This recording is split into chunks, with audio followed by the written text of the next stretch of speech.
In this week's Parsha, Parshas Eikev, amongst lots of different topics, one of the things spoken about is the manna, the mun.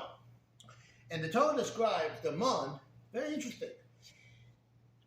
And I afflicted you, Hashem is talking, and I gave you the mun. Okay? Now, why was the mun an affliction? The mun was tremendous. The mun could taste like whatever you wanted it to be. The mun had no waste. You ate it and you were good. So why does the Torah describe it as an affliction? In the past, in fact, if you go earlier, you scroll up on YouTube, you'll see I have a nice share on this. But we're going to say another explanation as to why the manna was an affliction. In order to answer that, we're going to go a little bit earlier in the Torah, and you have the revolt against Korach and his cohorts. They start off with Moshe Rabbeinu. The Torah says something very interesting.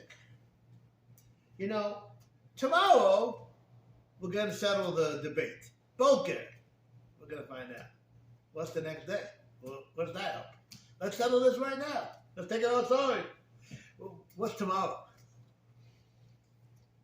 The Gemara tells us that depending on the level of the person, he would have to travel less to get it. Tzaddik, it would come right to his doorpost. It wouldn't have to go far away.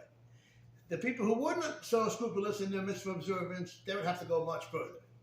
So in the morning, Moshe tells Korach, let's see how far you have to go to get your man.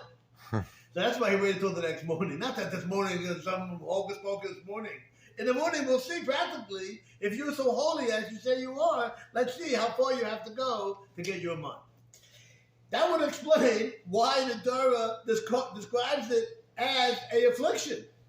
Because there's some people who starved.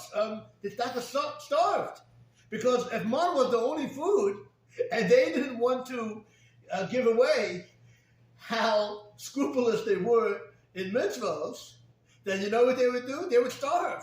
Because they don't want to be seen traveling far away to get the mud. If they would do that, people would know how observant they are. So some people decided, I'll go hungry than go embarrassed. So that's why the Torah calls it a affliction. Because it was an affliction because there's some people who chose not to be embarrassed over hunger. A good job.